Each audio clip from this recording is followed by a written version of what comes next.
Have you ever looked around at all the incredible technology we have and just felt stuck? It doesn't quite work together, right? Well, today we're digging into a concept called Pickaxe Principles, and it's all about breaking down those invisible walls that hold us and our technology back. You know, this classic quote, which we often hear from Henry Ford, just sets the stage perfectly. It's a great reminder that real, true innovation isn't just about making small improvements, building a faster horse. It's about dreaming up something totally new. But, as we're about to see, the real challenge is what happens when that brand new invention runs into a world that's, still built for horses.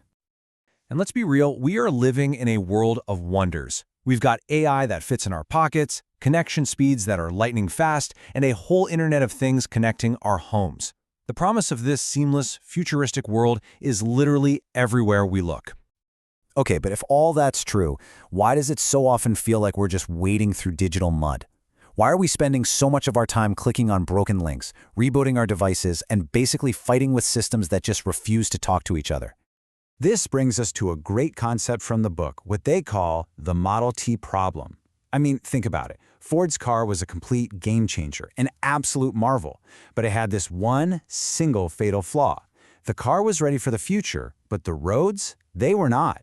They were still just muddy paths built for horses, and his amazing vision was literally getting stuck in the mud. And that story just perfectly illustrates our problem today, doesn't it?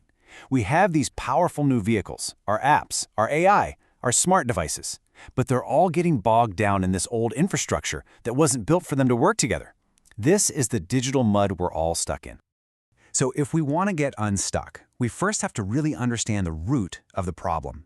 And it all comes down to this idea called silos, these little isolated islands that keep our technology, our teams, and even our best ideas from ever connecting. The book has this perfect and frankly delicious analogy for what a silo is. It's like having a Swedish fika, which is basically a coffee break, but you only get the coffee. Now, sure, the coffee's fine on its own, but without that cinnamon bun, you're missing out on the whole experience. They are just so much better together. And believe me, this isn't just some theory. Here's a real-world example of that frustration. On a single road trip, an electric car owner needed more than 7 different apps just to charge their car. That's 7 different logins, 7 payment setups, 7 totally separate systems for what should be one simple task. So instead of having this smooth, seamless journey, the user becomes this stressed-out middleman, forced to just bounce between all these different vendors. That right there is the real cost of silos. So, if silos are the problem, what's the solution? Well, it turns out that breaking down these silos isn't really a technical problem at its core. It's a leadership challenge. It takes a very specific kind of mindset, one the book calls the high road leader. And this whole philosophy is captured so well by leadership expert John C. Maxwell. See, a high road leader doesn't just manage things, they actually lead. It's not about having a fancy title, it's about having a compass that's guided by clear principles and a real commitment to action. And these are the core principles right here. High road leaders make a conscious choice to serve others, to act with integrity even when it's hard, and to focus on lifting up the entire team instead of just competing with them. It's a fundamental shift in thinking, from me to we. Okay, so if that's the mindset, what are the tools? How do we actually physically build the bridges between all these isolated islands? Well, the answer is a lot simpler than you might think. We need to talk about APIs. And I know what you're thinking. That sounds like super complicated tech jargon, but it's really not. Just think of an API as a simple handshake between 2 different systems. It's like a universal language that lets them talk to each other without any confusion. The book uses an even better metaphor, Lego bricks. Think about it. It's not the individual bricks that are magic. It's the universal standard that lets every single one of them click together.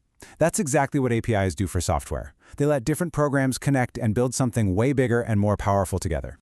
Now, all of this, the leadership mindset, the tools, it all leads us to the ultimate goal. And it's not just about finishing a project. It's about shifting our entire perspective on what success even means. It's about playing what's called an infinite game. So what's the difference? Well, a finite game, like a game of football, has a clear winner and a loser, and there's an endpoint. But an infinite game, like business or even life itself, there is no finish line. The goal isn't to win. The goal is to keep playing, to adapt, and to make the game stronger for everyone who's involved. Jack Ma captured this idea beautifully. In an infinite game, your so-called competitors aren't enemies you have to defeat. They're fellow players in a much larger ecosystem. And once you start seeing them that way, it just opens up a whole world of possibilities for collaboration. And that's really the core takeaway here. Organizations that really get this infinite mindset, they focus on collaboration. They build these incredible ecosystems where sharing data, sharing insights, and sharing goals creates value that benefits everyone and lasts a whole lot longer than any short-term win. So I'll leave you with this really powerful final question from the book. Are the systems you're building and the teams you're leading creating a reservoir, just hoarding value for yourself? Or are you building a river, a system that flows, connects, and nourishes everything it touches? The choice, at the end of the day, is yours.